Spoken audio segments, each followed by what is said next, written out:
There was no this this this meeting is being recorded thing on your end, Steve. It threw me off. Good morning, everybody. Today is Saturday, January 21st, 2023. For Forward Maryland, I'm Bill Woodcock. And I'm Steve Hunt. Good morning, everybody. And you are watching or listening to another great episode of our fine podcast production. Steve, before we delve into the hot topics of this week, I did something that very few people have done.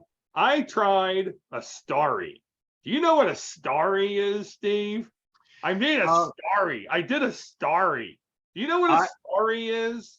I am familiar with it as a drink. I can't remember what's in it. You mean like a cocktail? Yeah, I believe isn't that what a starry is? I see. I'm wondering where I could go with this because I could just say whatever. I could just make it whatever. I can make this NSFW, but no. I mean, it is a drink, but it's not a cocktail. Oh, okay. It is the latest Pepsi version of a lemon lime soda. So Okay, as you know, Pepsi's never really been successful in maintaining a market for a lemon lime soda. I mean, Pepsi does well against Coke, but lemon lime sodas have fallen by the wayside. You had Slice, which for my money was the best of them. You had Sierra Mist. You had others in the past. I can't really remember their names. And now the latest edition, which has come out of nowhere, is Starry. And I have had a Starry. Would you like to know how a Starry is, Steve? Please, Bill, give us your Forward Maryland review of a starry. You really don't care. So, actually, I want to know because why the hell did they do this? They've had Sierra Mist out. What happened to Sierra Mist? I really thought Sierra Mist had taken this, had solved the problem for PepsiCo, but no, they need Starry. And there is a distinction between a Sierra Mist and a Starry. If you are more, so again, it's that lemon lime flavor profile.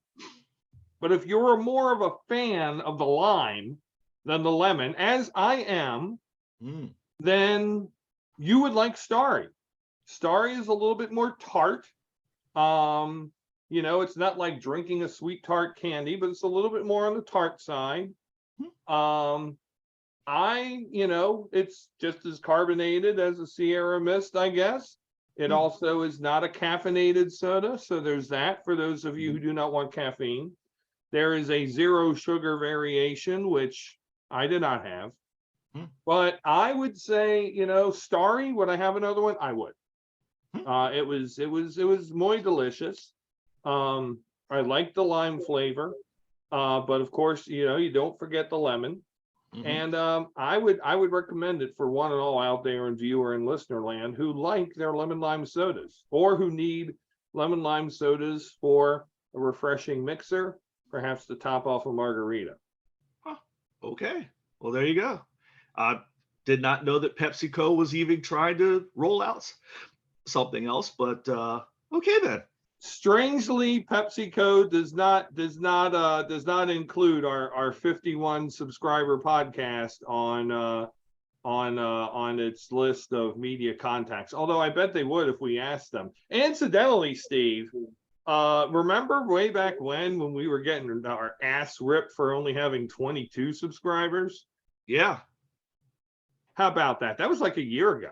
I know, we're crossing the half century mark. That ain't nothing. That's pretty cool. Thanks, guys.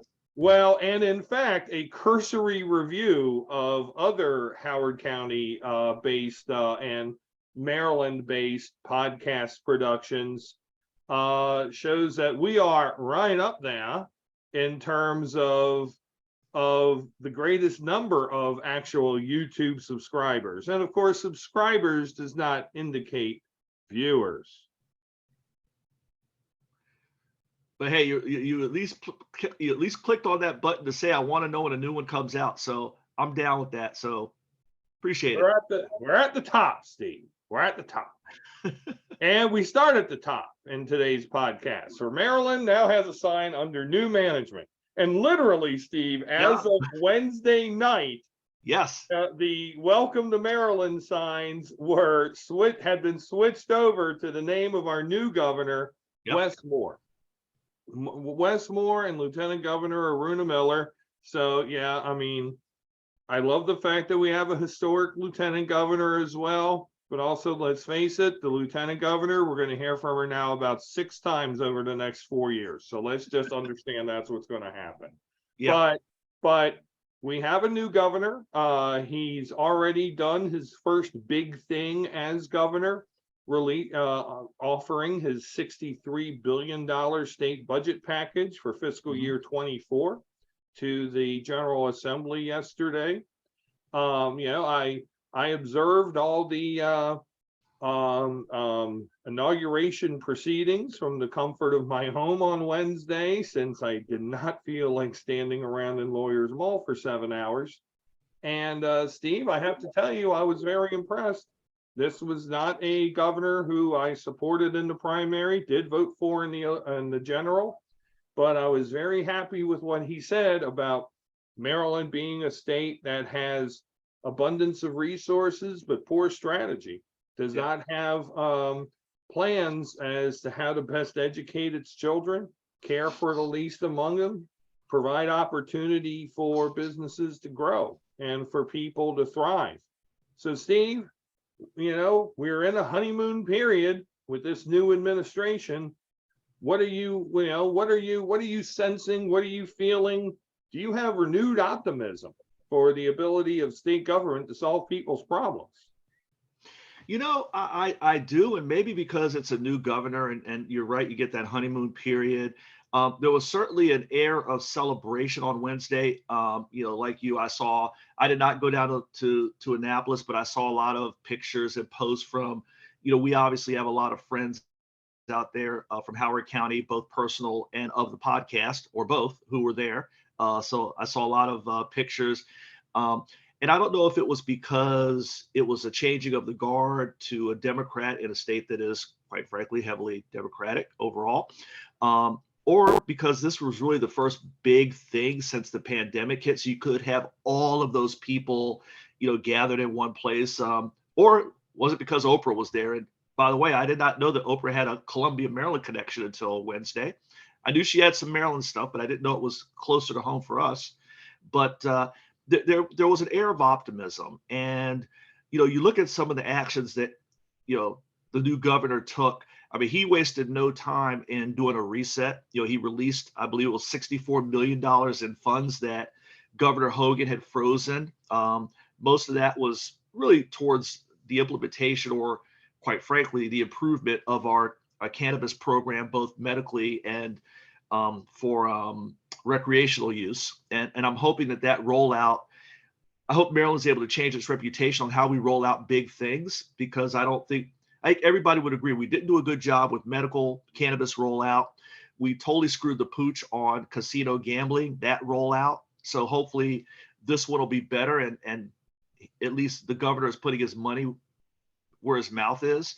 You see the budget is now, really going full steam ahead on the blueprint for Maryland's future, the educational initiatives that were proposed and were also pretty much stalled by former now Governor Hogan. The big thing I'm looking at, Bill, and I know this is close to your heart because you've talked about it a lot on this program and elsewhere, is Baltimore. What does the relationship look like between Governor Moore and Mayor Scott?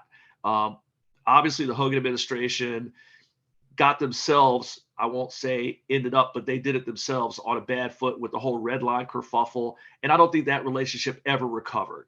So to me, that's going to be something I'm really going to be looking out for is, Westmore has Baltimore connections. He had talked about it during the campaign. So what does that look like? So a lot of optimism. We'll see how it goes. But if you ask me what's the one big challenge or thing that I'm really keeping an eye on, that's the one. Yeah.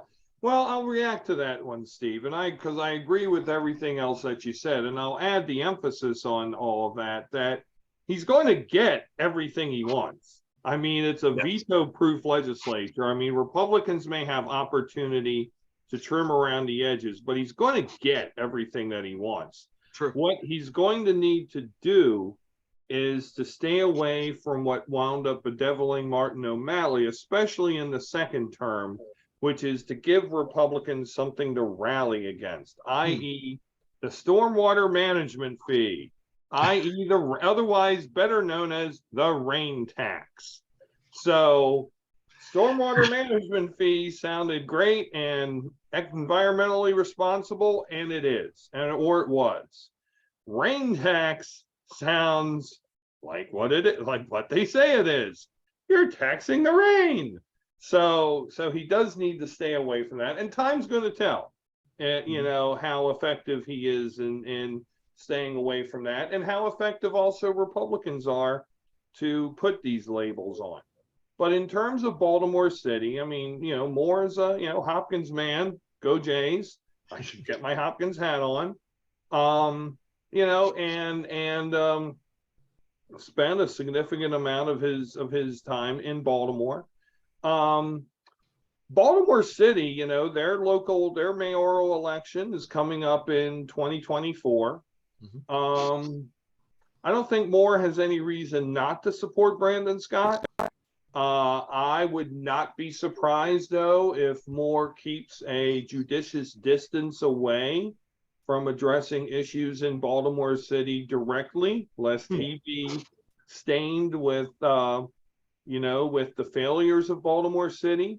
I do believe that the floodgates will be back open again, and Baltimore City will be getting more state funding. But I believe also that it's going to be a judicious release of those funds. I mean, I do expect to see the red line maybe get, picked back up however it can with the split Congress, and however it can, given what's going on in Baltimore City over the past 8 years. But I don't see a joined at the hip relationship. No. I see friendlier. I see more, rooting for Baltimore's success and wanting to manifest Baltimore's success. But I don't see, Wes and Brandon having, a great big buddy fest. Because there's a lot of problems that are still in Baltimore City. I mean, we're still at over 300 homicides a year. Baltimore is still a city, where I was talking recently with one of our former podcast guests, Monica Biddix. And, we were having a lively debate about whether or not Baltimore could still be considered a large city or even a major city in the U.S. landscape, and the argument started to lean towards Baltimore is a mid-sized city, and it's a second level city. How do we get it back up into the first tier?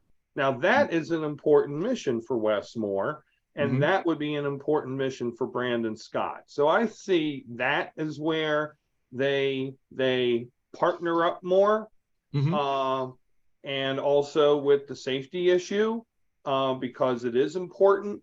But, is Wes Moore going to say, Brandon, your problems have now become my problems? Not sure that's happening.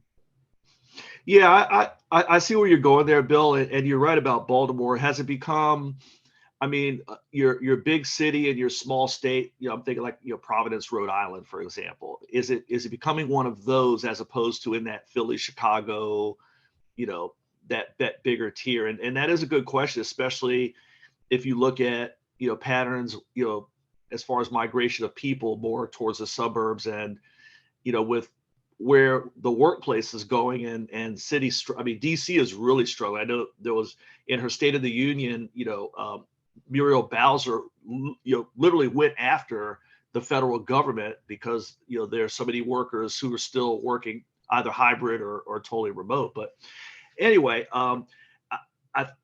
I can see where you're going with, Governor Moore's relationship with Baltimore. I think you're right. He may go for some of the easier wins that can be done. I mean, firing the red line back up, that's kind of low hanging fruit there.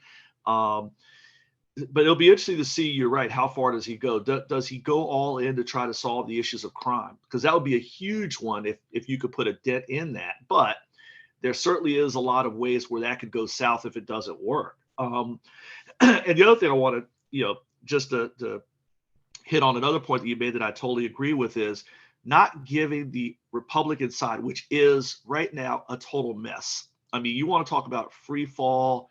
Um, they are in. I can't even. There are a lot of adjectives. I could spit a whole podcast on the adjectives to describe what a dumpster fire the Maryland Republican Party is right now. Don't let them get off the mat by giving them easy things. I would say don't go too far left.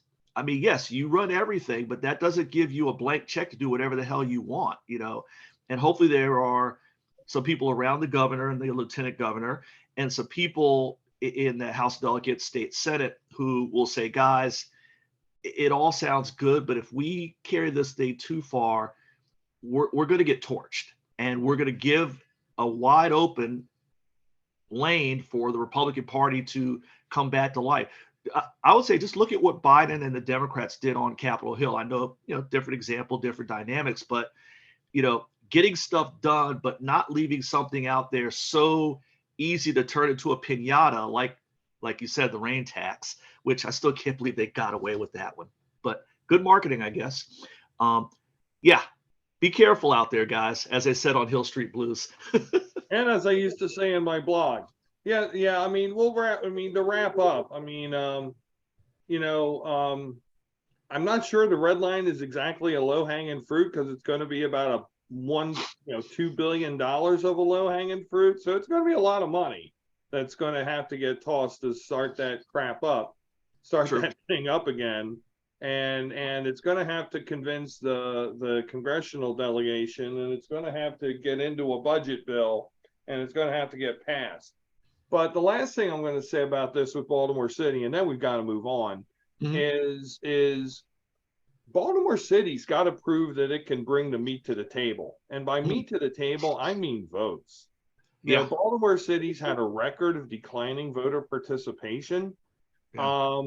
If it can, and of course, what's one of the first things Westmore is the governor is now concerned about?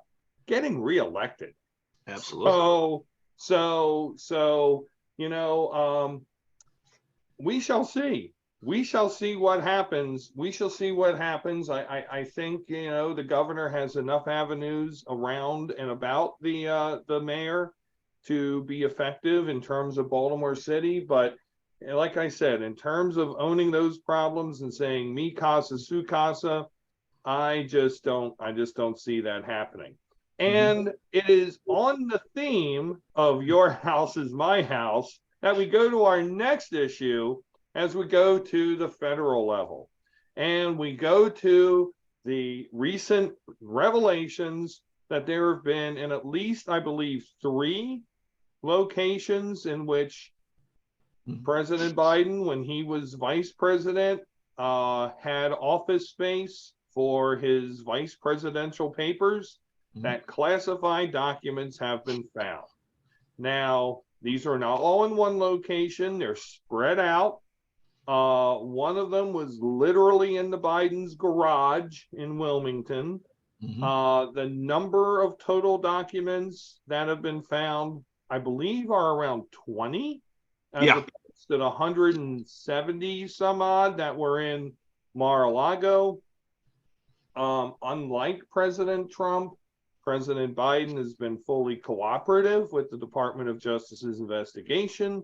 The Attorney General has authorized and named a special counsel who is looking into the matter and will look into and make recommendations on any possible liability or charges. But it's the optics, Steve. The optics don't look the best, as Republicans are now having a field day in Congress and trying to get culpability to stick to the president.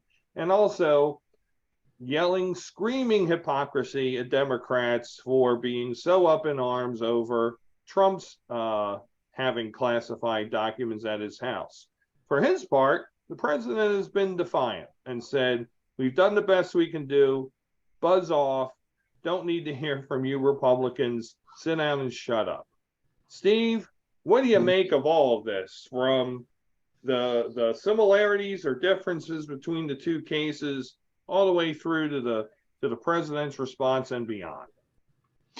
Well, first of all, I like the president's response. I kind of like Feisty Joe as opposed to Grandpa Joe. I like when he gets his. I like when he gets a Gets little his hyped dander up up, doesn't he? Yeah, I like when Joe decides to let it rip a little bit. That's there's nothing wrong with that. It's still not Trumpian, but it shows a little spunk. But back to the situation.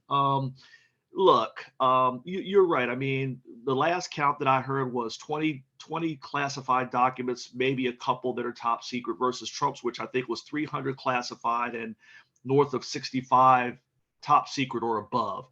To me, you're right. Politically speaking, yes, the Republicans are going to wear this thing out because, quite frankly, they need anything to change the subject. So, they're going to use it for all it's worth. And I think the Biden team has done a really good job. And I know Press Secretary Karine Jean-Pierre has taken a lot of heat for not going into long discourses during her pressers. Of course, by the same people who are complaining that, the Trump people never had pressers, but, we won't get into the media here and their hypocrisy. But to me, the bottom line is this level of cooperation. If you think about it, Bill, these were not documents that the archives was looking for, that the FBI was looking for, that the government was looking for. And nobody was looking for them. Joe Biden literally could have just, his people, they could have said, hey, we found these things. And Joe could have said, put them in the garage next to my Corvette. We just don't talk about them anymore. We'll just bury them somewhere. Could have done that. And if you don't think Donald Trump would not have done that, y'all haven't been paying attention. He would have buried the hell out of them. But, the Biden folks said, hey, guys, we have this stuff.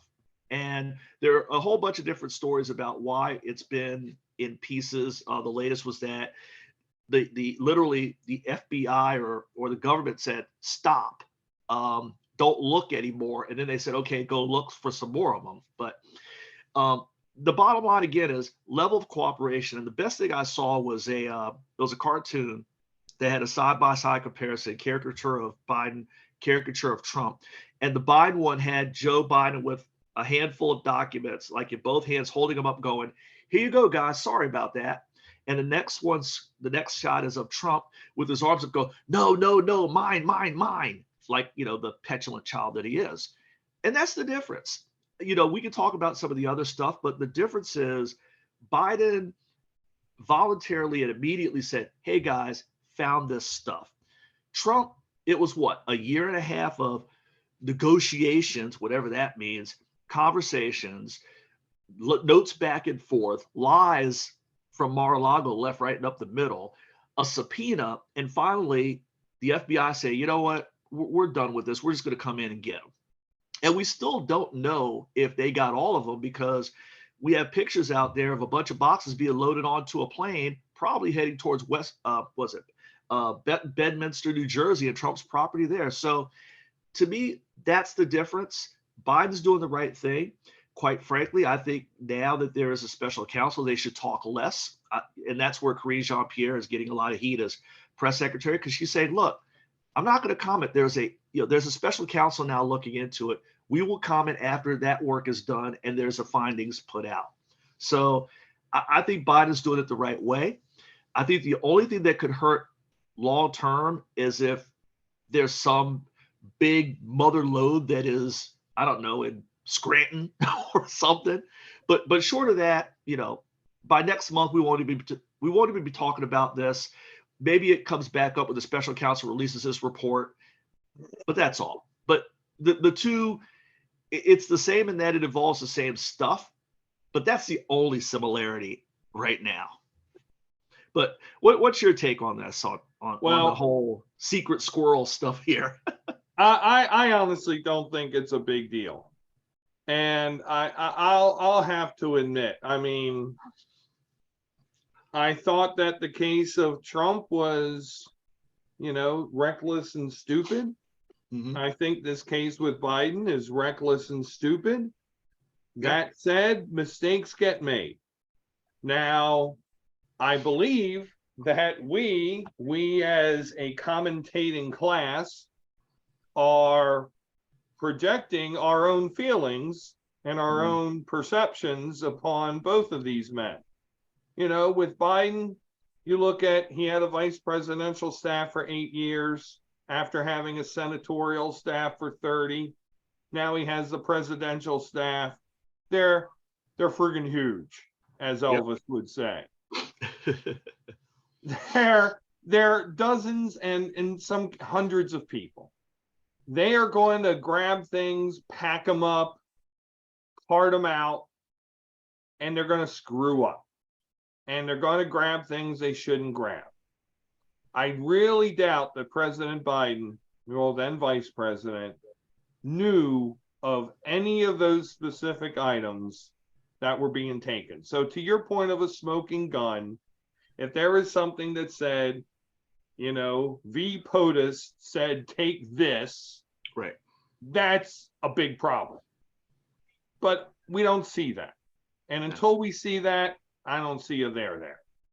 With Trump, on the other hand, you had, you know, the denial, January 6th, I didn't lose, all the stuff around it. And so now you see, oh, there's 170 documents that are locked up in a safe at Mar-a-Lago. Oh, how did those get there?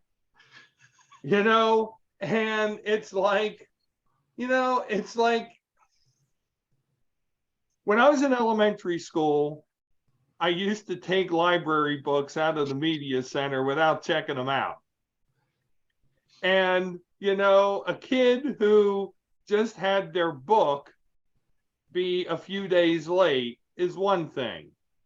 But when I finally got caught and I had to bring back all my books, I wasn't exactly trusted with taking out library books. Where the other kids could take out 3, I could take out 1.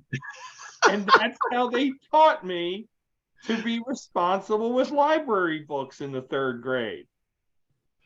And I mean, that's, you know, when you do non-trustworthy things, society does not trust you. And that's the case here with Trump. People don't trust him. Right. People are more trusting of Biden.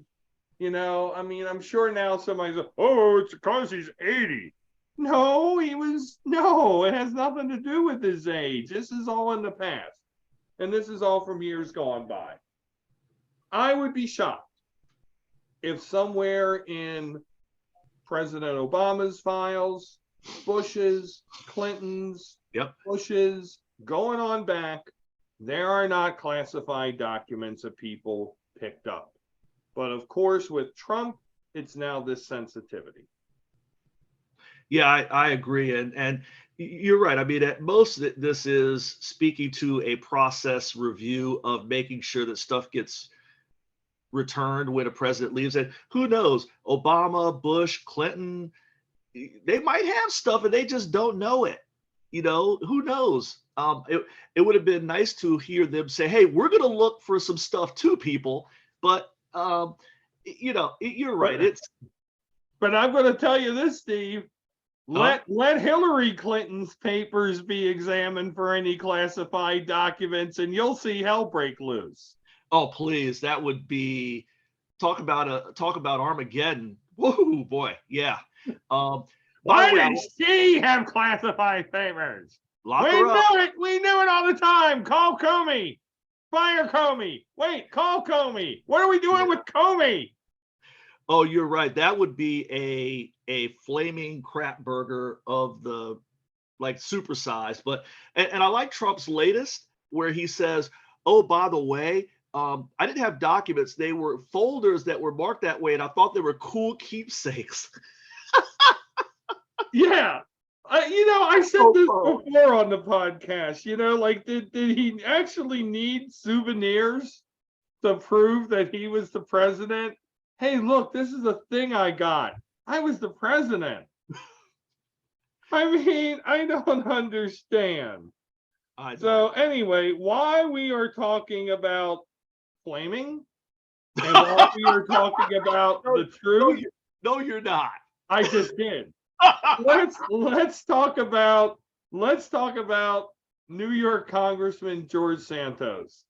A very, very troubled man is he. Um, I don't know where to begin because I mean, there's nobody out there in viewer and listener land who has been not following this. Although the latest thing, when I got home last night and I saw this latest thing, I was just floored. And you know, if he did it, it's actually cool. I'm good with it. But Yeah. if he did it also, what? Why? Huh? I don't understand. So we all know the story. He's lied about where he's worked. He's lied about where he went to school. He lied about being on various teams and doing certain things. He lied about how his mother was in 9/11. He called himself Jewish, but then he said something like, hey, you know, it was a joke to my staff that I'm not a Jew, but I'm Jewish. Get it? Meaning Jew-like? I'm not sure. He's had all sorts of financial improprieties. His source of funding and support is not really clearly known. He's all under all sorts of investigation in Brazil. In Brazil, for some reason, for financial improprieties. Apparently, he lived there for a while. And now there's this latest thing where where a drag queen in Brazil has said that Santos, and I believe the late 2000s, performed as a drag queen under the name Katara Ravashi or Ravash. I'm not sure what Katara Ravash translates to in Spanish, but okay. So you know, there's a picture with Katara Ravage and this other drag queen and from a parade in Rio. It says that was Santos. So I mean, I believe Santos has come out. I think. I think that's a thing that he mentioned in at least a prior campaign. Mhm. So I am no what everybody wants him out. Yeah. The only person, the Republicans in New York want him out. They all want him to quit. The only person that doesn't want to quit is George Santos. Steve, how long does this ridiculousness continue? As long as Kevin McCarthy needs George Santos's vote. And by the way, that's the other person that does not want George Santos to quit because his margin is so narrow. He needs every vote he can get. And I think he is aware of the fact that if they ended up booting Santos and having a special election, that seat would flip because Santos's win was as much about the incompetence of his opponent than it was about anything that George Santos did.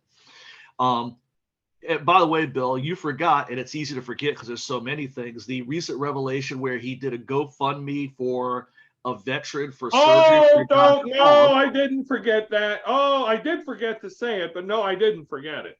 Okay, because I know there's so much out there, which is the problem, and you know I don't know what else to say either. He should not be in elective office. In my mind, he committed fraud against the people of his district. We don't even know. I mean, you know, like you said, of the things that he may or may not be, he may or may not be George Santos because there have been several names besides the drag queen name, which, by the way, that's probably the one cool thing the man has done because, you know, that's all good. The rest of it, my goodness. So, no, the man doesn't belong in Congress. He should get the boot, but, you know, he's now on committees. And yeah, I know it's just the, you know, subcommittee on trash removal or whatever the heck it is, but it's still an acknowledgement that you're a legitimate member of Congress, that you're on a committee. And this is the McCarthy problem, that he couldn't even just say, okay, George, I'm not going to ask for the boot right now. There should be an ethics investigation. We should let all the other investigations play out, but I'm not putting you on a single damn committee. You are just a member of Congress with a vote. And McCarthy is so spineless and so feckless and so desperate, quite frankly, He couldn't even do that. He had to lob George Santos something just to keep him happy. It's bad enough you have to keep the Marjorie Taylor Greens and the Paul Gosarts, the Laura Boberts, and the Matthew Gateses of the world happy. And we won't even get into them. We don't have enough time with this remaining podcast. But when you have to make a guy like George Santos and keep him happy, that's when you're garbage, politically speaking. And that's where Kevin McCarthy has found himself, to where he has to pander to the likes of George Santos. And it's going to be a long couple of years before Santos gets booted in 2024, which he will be. I think the New York Republican Party may try to take him out in the primary.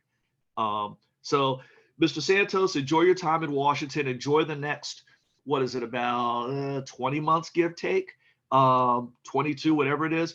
Enjoy your vacation in Washington, because that's what it is. Because 2 years from now, we won't be seeing him on Capitol Hill. No, and hopefully in the interim, the ethics committee meets and he winds up being stripped of any former congressional rights and privileges Right. and benefits and all the rest of it. I don't think I need to say much more else other than to say, to augment what you said. I mean, we could go on all day, but we've got about 15, 20 minutes, and there's a fourth issue, which I think deserves more comment. I will just say this. I screwed up. I forgot. I said in Spanish. Brazil speaks Portuguese, and so I meant Portuguese. My apologies. And Katara Ravache, translated from Portuguese to English per Google Translate, translates as Katara Ravache. So amazingly, I do not believe I was the first person to try to translate that using Google Translate. Because when I tried to type it in, Google asked me, "Did you mean Katara Ravache?" So amazing. But everything you said, plus that, and now on to the next thing.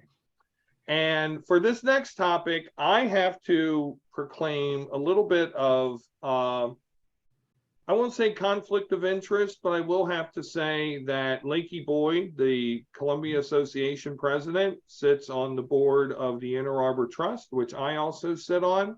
So I am going to refrain from much comment about any behaviors and speak to the structure of the situation.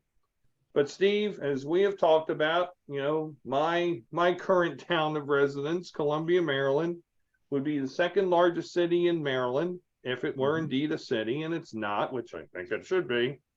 And maybe this situation is part of the reason why. The current Columbia Association president, the aforementioned Ms. Boyd, has been at odds for most of the last year, at least, maybe year and a half, with a majority of the members of its board of directors.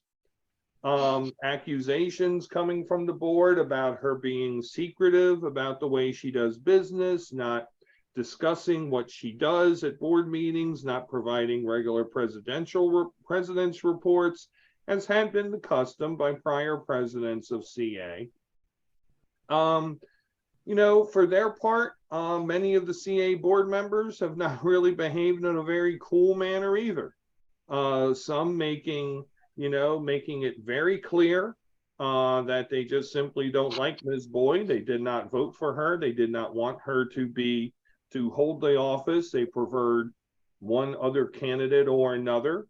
And frankly, a whole lot is leaked out that on both sides, that never should have leaked out, of a discussion to appoint, along with, the superintendent of schools, probably Howard County's most influential and powerful quasi-governmental appointed position. So this has been a mess. It has now come down across lines of old Columbia, new Columbia, also lines of development and non-development, as many of the same folks who had aligned themselves with the Rouse Project 2 years ago are are rallying behind Ms. Boyd. And we're already seeing the formulations of Rouse Project 2.0. I know former podcast guest Amy Brooks has filed to run for CA board representing Oakland Mills. So she'll face Virginia Thomas should Ginny Thomas decide to run again for that office. So we got a lot of things going on. We got a lot of moving parts, Steve. Talk to me about this as our podcast resident non-Columbia Howard County. Well, Bill, I have to defer to you on a lot of the ins and outs because you are truly of the town of Columbia, and there are a lot of issues. And you're right. I think. Well, and remember, there are some ins and outs I'm not going to be able to speak to. I know, but at least you can the ones you can. You certainly have a deeper level of knowledge than I do. Down here in the southeast of that county of Howard, as they say. I'm just going to go into the mess itself and just some of the optics and other elements of it. And it is truly a mess.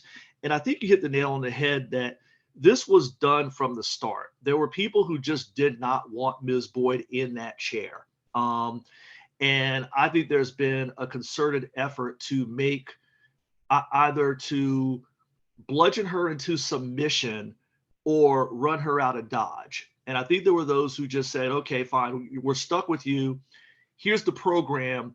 Here's the sheet of music. Play our music. Play it the way it's been played, forever. And Ms. Boyd, to her credits, as an executive should want to do, looked at how things were and said, where can we make things better? What can we do better? What can we do to position this experiment that, quite frankly, has worked well for 50 years, Columbia? 55. Yeah. What can we do to make it work well for the next 50 to 55 years? And she started, looking to do things differently in the name of improvement. And it sounds to me, again, really on the outside, that there were those who did not even want that. It wasn't even here's how to do things better. Can we talk about it? It was like, no, can't do that. And, it started, by all accounts with a performance appraisal, which Ms. Boyd called the worst in her 20 years of experience. And it just boiled from there. I mean, and the latest, of course, which has really put this thing on a path to, I think the end really was, the board presented Ms. Boyd with I call it a performance improvement plan. It was almost a document of, here's what needs to happen to make our relationship work going forward. And to Ms. Boyd's credit, she basically said, look, this makes me totally unable to do my job. So maybe y'all need to find somebody else to do this thing. And let's talk exit strategy, which, by the way, citizens of Columbia, is going to be a several hundred thousands of dollars worth of exit. Not on the scale of what the Board of Ed had to go through and absorb in the name of getting rid of Dr. Renee Foose, but it's not going to be insignificant to you owners in Howard County, Bill, in Columbia, excuse me, Bill, who are going to watch some of your annual fees going towards a very large settlement and out for Ms. Boyd. And that's where this thing is heading. And again, it's really bad when a board member and friend of ours, Bill Santos, not related to George, wanted to put a motion forward at a recent meeting of the board of directors just to talk about the situation. And I think the only support he got was from the director from Owen Brown, Andy Stack. I think there was another member that would have supported, but she was not present. But the other members who, quite frankly, want Ms. Boyd out voted down a resolution to have a conversation. So clearly, this thing's over. It's done. It needs to be done. And I guess for me, the question going forward, Bill, and I'll turn it back over to you, is where does it go from here? Who's going to want this job? And I know the same question was asked about, who would want to be superintendent of Howard County Schools after the ouster of Dr. Renee Foose. And I think Howard County was damn lucky that you had somebody in Michael Moderano who was experienced at the job or experienced enough to take the job, and who had connections to the county to where he wanted the job. To him, it was a mission to come back and right the ship. His passion. You can question a lot about Dr. Martirano, but you cannot question his passion for the Howard County public school system. If a Michael Martirano wasn't sitting out there, who would you have been able to get to take this job post-Foose? Now, maybe CA and Columbia will have the same fortune. Maybe there's a native Colombian, a lifer. We know a couple of people. There was a name floated around as a quote unquote interim, president. Maybe there is an individual who would want the job just out of duty to try to right the ship because of their love for Columbia. But short of that, who's going to want this job? And that's where I put it back to you, Bill. Where does it go from here, assuming it gets done? Yeah, I'm honestly not sure how much I can really respond to of that. I think I need to stay away from anything about whatever anybody thinks about how Lakey Boyd has done her job. And the reason I'm saying this is only because I know that there are some idiots out there, and I'm just going to call them idiots because that's what they are, who have taken things that I've said on this podcast, and because they're chicken and cowards and they won't face me like a human being would face another, they post nonsense on the internet and call this podcast or me personally racist or anti-development or whatever else. And this is what cowards do. This is what trash does. So I'm going to say, if you take an excerpt out of this, you're trash. You're a coward. You're a pig, and you don't have the guts to come and talk to me. You truly don't. And that's not how we deal in society. Maybe that's what we do in Trumpian America, but those tactics go on either side. So spare your nonsense, spare your moral outrage, because ain't none of them done half as much as I've done in 35 years. And just sit down and shut up. Let the adults talk. And now here we go. I find the strategy of Ms. Boyd to be fascinating in this latest portion of this drama. It's very Frank Underwood. It's very House of Cards. If you don't like the way I'm doing my job, then let's just talk about it, and let's talk about getting me out of here. I can remember Frank in season 2 saying, Mr. President, I have failed you as your vice president, and I gladly offer my resignation. Bad Southern accent, intentional, because remember, Frank was supposed to be from South Carolina, and Kevin Spacey had that poor Southern accent in that show. So, because there'll be people who say he's making fun of Lakey because Lakey's from Alabama. No, Frank Underwood, geniuses. So there's that. It's actually quite a shrewd move because it is starting to play into the court of public opinion, and I'm going to talk to that in a minute. And what they're trying to do is raise a popular groundswell. There have been petitions. A former county council candidate, I think, got about 1,000 names on a petition to send to, I'm not sure who, to say that they're in support of Lakey Boyd and keep her on as CA president. She's the best president CA's ever had, and all the other wonderful things. And, they're trying to get the public engaged. Not coincidentally, 3 months ahead of Columbia elections, which we can already see are going to turn into a referendum as to whether or not Lakey Boyd should be the president.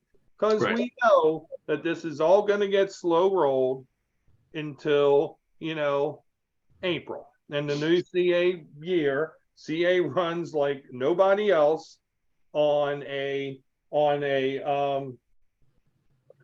May to April fiscal year. So Yeah. I think that's Hence very the 30. By the way, Bill, hence the 38 people that voted each village. correct. Correct. It's silly, but it's Columbia. So I can't say that I can necessarily agree with your premise about a post Lakey Boyd CA, because that assumes that she is going from CA anytime soon, and I'm not sure one can make that assumption. However, I think what point I can take from you that I can respond to is, how does this make the Columbia Association look writ large?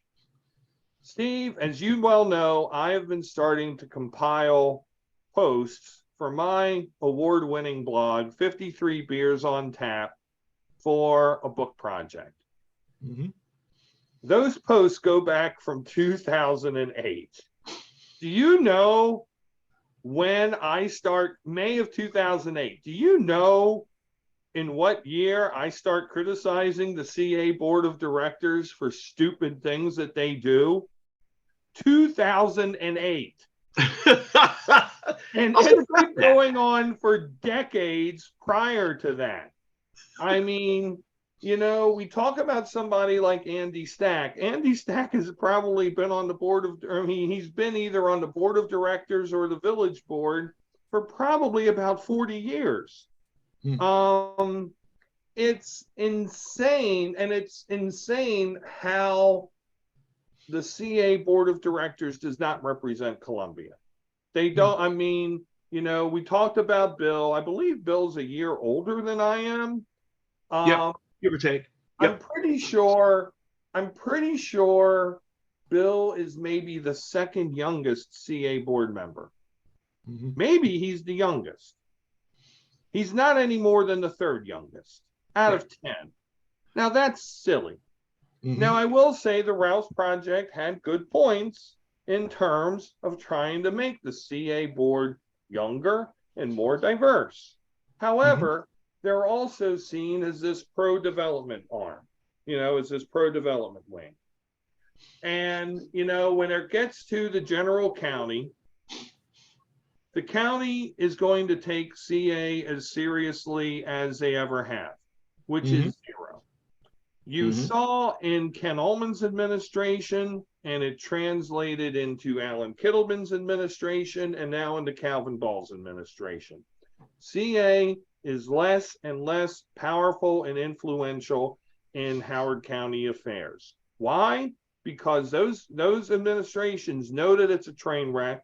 They know that it's hard to deal with. So they're going to do whatever they can to work around it, because the county wants to get what the county wants to get out of Columbia. So unfortunately, I think this county is going to get overdeveloped whether or not Lakey Boyd is president of CA. And Columbia is going to get overdeveloped. Look at all these apartments that have gone up. A CA president has had absolutely no say-so in whether that development happens, other than testifying at various public meetings. CA has no power. CA has no say-so. So what's interesting is to portray the office of the CA president as, well, if we have this person there, it will be more powerful. It will be more responsive to everyday Columbians. However, it would be a little bit of a smoke and mirrors, because that person would agree with that agenda. Let's call it out where it is. We have problems with how we do land use in Howard County. And there's absolutely nothing that's going to dissuade David Youngman, Christiana Rigby, Opal Jones from rubber stamping development after development after development after development in Columbia and outside, because it's what the administration wants. And the administration for the last 4 years had throws 3 votes in their pocket. For the next 4 years, it's going to have those 3 votes in the pocket. So what I see happening, because we know that the former county executive, Mr. Ullman, advises Howard Hughes Corporation, has been behind the scenes, sometimes less behind the scenes, in the development of the Meriwether district, which I go there. It's nice. It's pleasant. I like it.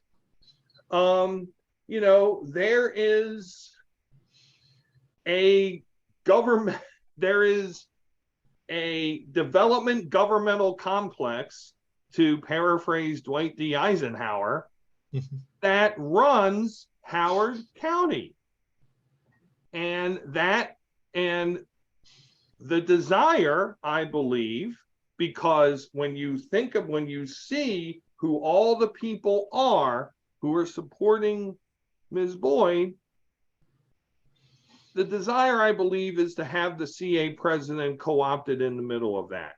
And so if you can take control of a $60-70 million organization that collects money from 110,000 CA lien payers, that's a really powerful tool. In fact, that might be checkmate in terms of getting any real progressive change here in terms of affordable housing. Let's stop this nonsense of just saying, well, we're just going to do the minimum. No developer is going to go out of business here from developing in Howard County, Steve. We know all of this. They're going to make money hand over fist.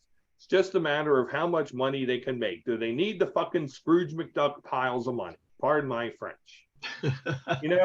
Can you maybe do 40% affordable housing and truly affordable housing for households of $60,000, which in 95% of the country ain't a bad salary? Or can you do, do we have to deal with just the minimum? Just the minimum amount of flair, like in office space. Can't we do better? My case is so the statement I make, as I said, I'm going to steer clear of this internecine parochial Columbia politics, because I get identified with my organization, and I'm not going to let anybody drag my organization into the mud. They've done that. They're done with that now. But what I will say is this whole thing about who the CA president is has implications for the further development and growth of Howard County, because we already have 3 council members who would pave Howard County from Jessup to Lisbon if they had their way. They've never seen a development they didn't like. I mean, please look. Let's see how many of these developments Rigby, Jones, or Youngman have voted against. And they've 2 of the 3 of them have been on this show.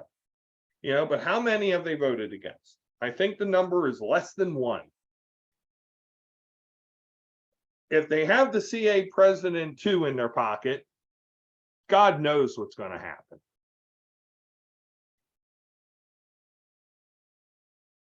Well, those are some interesting points there, Bill. And to one thing you said that a lot of people certainly do believe that, it has become less and less about the CA board and more about the Howard Hughes Corporation. And some would argue that it even precedes that really the true power of Columbia was always the Rouse Company. Obviously, with the downtown development, I think that's brought it into a bigger light. But you're right. There are those that would say, it's no longer, if you want something done, you don't call Lakey Board or Milt Matthews, you call Greg Fitchett. Right. Because he's kind of the de facto mayor of Columbia. Sorry to name drop there, but that's a lot of people do feel that way, and there certainly is. You could certainly support that argument. Well, some would say he's the de facto county executive, but I'm going to talk to you about this also from a political standpoint. Mm-hmm. When were Republicans ascendant in Howard County? It was in the 90s. Right. It was during a time when Columbia was down, and when all of the development that had happened in outside of Columbia, especially in Ellicott City, Elk Ridge, Jessup, North Laurel, Savage, came to bear. And those people outnumbered Columbia people. Now, we have now had, let me see. Since Chuck Ecker, we've had 8 years of Ken Ullman, or 8 years of Jim Roby, 8 years of Ken Ullman, 4 years of Alan Kittleman, and 8 years of Calvin Ball. So 24 of the last 28 years, projecting out to 2026, will have been Democrat county executives, and at least 20 of those 28 years will have been 4-1 Democratic majorities on the county council. I'm not adept right now to remember what it was like in, before Courtney Watson came on. I can't remember exactly when Courtney won in the first district, but it used to be Daniel Brown and Charlie Figge in the first and fifth. Yeah, 06 was when Watson came in because she was in that class with Terrazzo Ball, et cetera, et cetera. Okay, so it will have been 22 of those last 28 years. Or 28 years. Don't think, and I'm saying this as a loyal Democrat, don't think that Democrats don't understand the geopolitics of Howard County. And you build more denser housing in Howard County or anywhere, and those people are going to vote more Democratic. That's the way it is.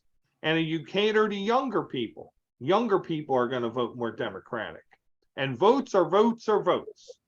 So there is interest in keeping Columbia dense. There's interest to building in Columbia that is beyond the economic. It is a political interest too. And the fact that it helps the party that I'm a member of, and that I'm glad to see those policies in place. I'm more glad to see them than I'm sad to see them. It's still got to get called as a ball or a strike. And what I'm saying is there's a purpose behind it. Okay. I hear you, Bill. And like I said, I when we talked about this subject matter, I was like, Bill, I'm going to let you got this one. I can talk about the optics and some of the politics, but at the end of the day, this is your house. So as far as you want to go there, my friend. So you think I'm full on conspiracy theorist? No, I don't think that you're 100% wrong. I think you're close to 100% wrong. Well, thank you. I was going to say, I think you may be close to 100% right. I mean, there's certainly, if you look at the last, 28 years, I can only look at about 22 of them, but, facts is facts, as they say. I'll come up with a better term, but it's the development government complex. Right. I mean, as long as the same people stay in office, the same people keep getting their bank accounts fatter and their pocketbooks fatter. And, certain policies are good for business. Certain policies are not. Why would you, if you're Howard Hughes, put in advocate for something that's bad for your business? You wouldn't. Yeah. Same thing if you're any of the other major developers or builders in Howard County. So you can come across as being for both guns and butter, whereas you're actually filling your own pocketbook. Yeah, no, you're right. And back to your Republicans in the 90s, by the way, if you trace our Adequate Public Facilities Orders, or APFO, when did that happen? 1994. Right. So I mean, what does the old say? You follow the breadcrumbs. There are a lot of breadcrumbs that lead to your conclusion, Bill. So I'm certainly not going to put up much of an argument on it. Follow the money, the campaign finance reports, and everything else. I feel like I'm channeling Harry Hogdo at this point. Yeah, maybe we ought to have Double H on the show. He's a good dude, by the way. I like Harry. I've always liked Harry. On a personal level, I think he's way cool. His mom is awesome. But so if you like this discussion, everybody, just wait until that first weekend in February. What you going to do? Are you going to watch the Super Bowl, the Pro Bowl games from Vegas? Or are you going to watch or listen to the fantastically fearless, and that includes lawsuit fearless, Forward Maryland 2023 awards or 2022 awards in February 2023 because it's award season. So we will bring back original co-host Jason Booms to join Steve and myself. Jason will be welcome to wear his Detroit Lions apparel, and we will roast and toast the people with the most, who were the most in 2022. I know I'm putting together my list. I'm hoping we get to all compile and compare our lists of awards for next weekend, Steve. But I'm telling you, some of my awards will shock and surprise. I am in the lab, busy at work. I cannot wait.